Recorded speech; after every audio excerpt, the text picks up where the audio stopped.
পথ চলতে অসুবিধার মুখে পড়তে হচ্ছে সাধারণ গ্রামবাসীদের। পূর্ব বর্ধমান জেলার কাটোয়া ২ নম্বর ব্লকের সিঙ্গিগ্রাম পঞ্চায়েতের গৌরডাঙ্গা অঞ্চলের রাস্তা দীর্ঘদিন ধরে খারাপ হয়ে পড়ে রয়েছে। যাতায়াত করতে সমস্যার সম্মুখীন হতে হচ্ছে সাধারণ গ্রামবাসীদের। অন্যদিকে রাস্তা খানাখন্দে ভর্তি থাকায় বৃষ্টি পড়লেই পুকুরের আকার নিচ্ছে রাস্তা। অন্যদিকে জল শুকিয়ে গেলে রাস্তার জলে কাদায় ভর্তি হয়ে থাকলেও যাতায়াতের সমস্যায় পড়ছেন সাধারণ মানুষজন। গ্রামের মানুষজন জানান, রাস্তা খারাপ থাকার কথা কাটোয়ার বিধায়ক রবীন্দ্রচন্দ্র চ্যাটার্জিকে জানানো হয়েছে। এই রাস্তাটা হচ্ছে আমাদের গৌরডাঙ্গা টু ঘুমুরিয়া 6.7 কিলোমিটার। তো রাস্তাটা আমাদের খারাপ আছে, কিন্তু আমাদের বিধায়ক সাহেবের নজরে আসার পর উনি আমাদের রাজ্যের মাননীয় মন্ত্রী প্রদীপ মজুমদারকে বলার পর তারপরে উনি আপনার চেষ্টা করে গেছে রাস্তাটা করার জন্য।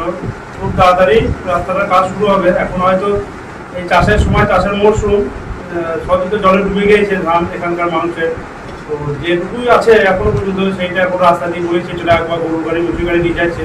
রুগী নিয়ে যাতায়াত করতে সমস্যা, গ্রামবাসীরা সমস্যা করতে হয়, সেটা স্বীকার করছেন। এখন সমস্যায় ইদানিং করতে হয়, কিন্তু খুব তাড়াতাড়ি কাজটা আরম্ভ হয়ে যাবে।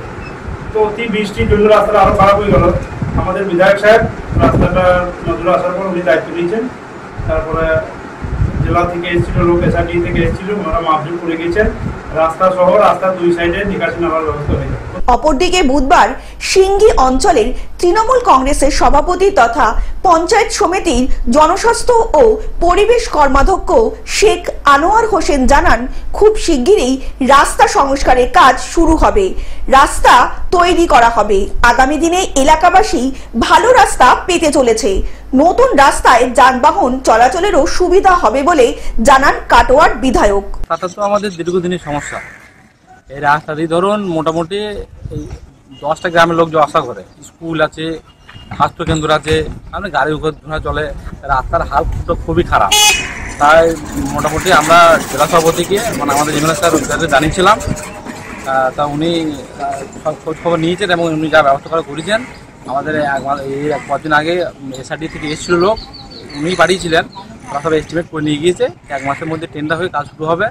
হ্যাঁ, আমাদের শুরু হলে কি যাতায়াতের পক্ষে সুবিধা হবে? সবটা সুবিধা। কাটোয়া থেকে রাহুল রায়ের রিপোর্ট, গ্লোব নিউজ। এখন থেকে গ্লোব টিভি দেখুন আপনার স্মার্টফোনেও। গুগল প্লে স্টোর অথবা অ্যাপল স্টোর থেকে ডাউনলোড করুন গ্লোব টিভি লাইভ অ্যাপ। এছাড়াও জিও টিভি অ্যাপ থেকেও দেখুন গ্লোব টিভি লাইভ।